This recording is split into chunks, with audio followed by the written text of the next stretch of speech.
চর্বি থেকে জাস্ট এই ফুলে চলে আসছে। এই দেখুন, মাটন অল্পতে পোষাবে না। হ্যাঁ একদম। তো এই যে একদম প্লেট নিয়ে চলে এলাম নেক্সট রাউন্ডে। ফিশ মুনিয়া, এটা আমাকে 2টো পিস দাও, ফার্স্ট টাইম ট্রাই করবো। আর এই যে গরমা গরম পোলাও ঢালছে দিকে, এই দেখুন একদম দুর্দান্ত, দেখেই মনে হচ্ছে খুব সুন্দর হবে পোলাওটা। একটু নিয়ে নি, কাজু কিশমিশে ভরপুর। হ্যাঁ বাস, চলুন এবার আমাদের লাল লাল মাটনের কাছে চলে এলাম। এই দেখুন, বললো দিদি বললো কিন্তু সব রেয়াজি পিস। এই দেখুন, মাটন অল্পতে পোষাবে না। হ্যাঁ একদম, বাস বাস, একদম লাল লাল করে নিয়ে নিলাম। আর এখানে আমায় নিয়ে নেবো 2 পিস গলদা চিংড়ি, একদম লম্বা লম্বা করে।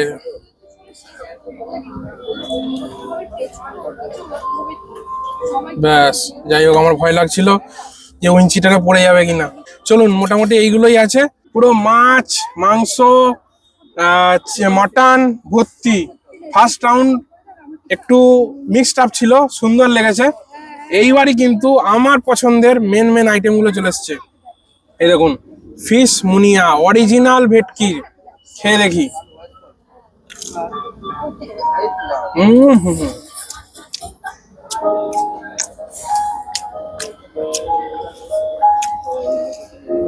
মানে মাছগুলোকে ইরেগুলার শেপ, কোনো শেপ নাই, মাছগুলোকে ম্যারিনেট করে একটা সুন্দর ব্যাটারে ডুবিয়ে তারপর ফ্রাই করা হয়। এটাই হচ্ছে ফিশ মুনিয়া, দারুণ আইটেম, অরিজিনাল ভেটকি।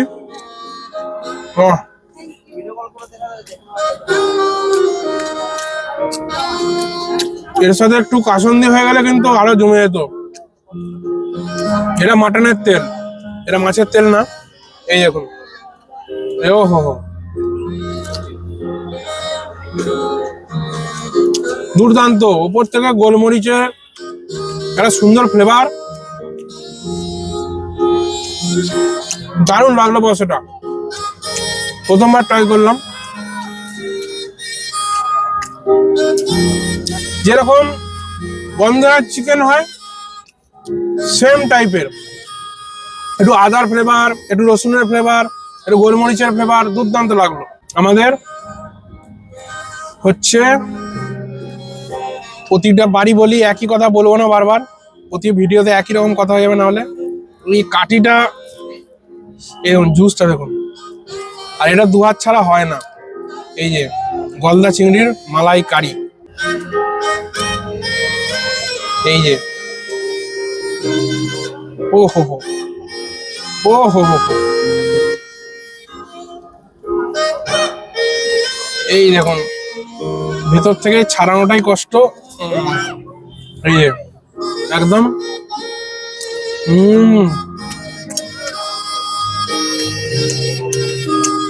দারুণ দারুণ।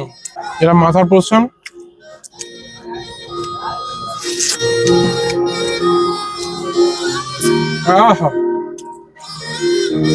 এই যে ভিড়টা, 650 লোক আছে, ঝালে ঝালে একাকার হয়ে গেছে। চলুন এবার মাটনটা খেয়ে দেখি। একদম রেওয়াজি পিস যেটা বললো, এই দেখুন, ওহ জাস্ট একদম চর্বি থেকে জাস্ট এই ফুলে চলে আসছে। এই দেখুন, হেভি পিস, হেভি পিস। এই যে আহা হা, মাটনটা যেরকম চেয়েছিলাম ঠিক আর একটু মনের মতো পিস পড়েনি। সবই দেখতে পাচ্ছেন একদম পিওর মিট পোর্শন গুলোই পড়েছে, একটাই চর্বিদার পড়েছিল, নানলি একটু সিনা সিনা একটা পড়েছে। এই যে মানে চাপের পিস যেটা বলে, এরা কিন্তু মাটনের চাপের পিসও ইউজ করছে। এই যে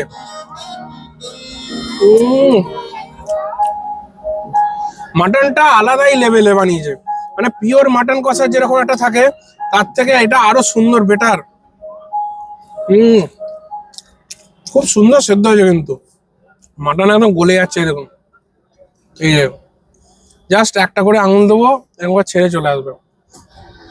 গ্রেভিটা অসাধারণ বানিয়েছে মাটনে, এবং গরম গরম মাটন। মাটনের কোয়ালিটিটা কিন্তু খুব সুন্দর। চলো একটু পোলাও দিয়ে খাই। পোলাওটা কেমন করেছে দেখি, একদম ঘিয়ে ভর্তি পোলাওটা। যেরকম এক্সপেক্ট করেছিলাম পোলাওটা ঠিক সেরকমই। এই দেখুন বড় বড় কাজু কিশমিশ, কাজু কিশমিশে ভর্তি, অসাধারণ বানিয়েছে। এত সুন্দর মিষ্টির ব্যালেন্স। অনেক জায়গায় পোলাও খায় এই মিষ্টিটা থাকেই না, ফিকে ফিকে লাগে পোলাওয়ে। মাটনটা লেভেলের মাটন। পোলাওটা খুব সুন্দর করেছে, তার সাথে মাটনের যে গ্রেভিটা মানে অসাধারণ। অন্য জায়গায় বাঙালি একটা টাচ থাকে, বাট এটা একটা অন্য ধরনেরই মাটন কষা। যে কম্বিনেশনটা মাটনের দিয়েছে অসাধারণ। একটু স্যালাড নিয়ে নিই।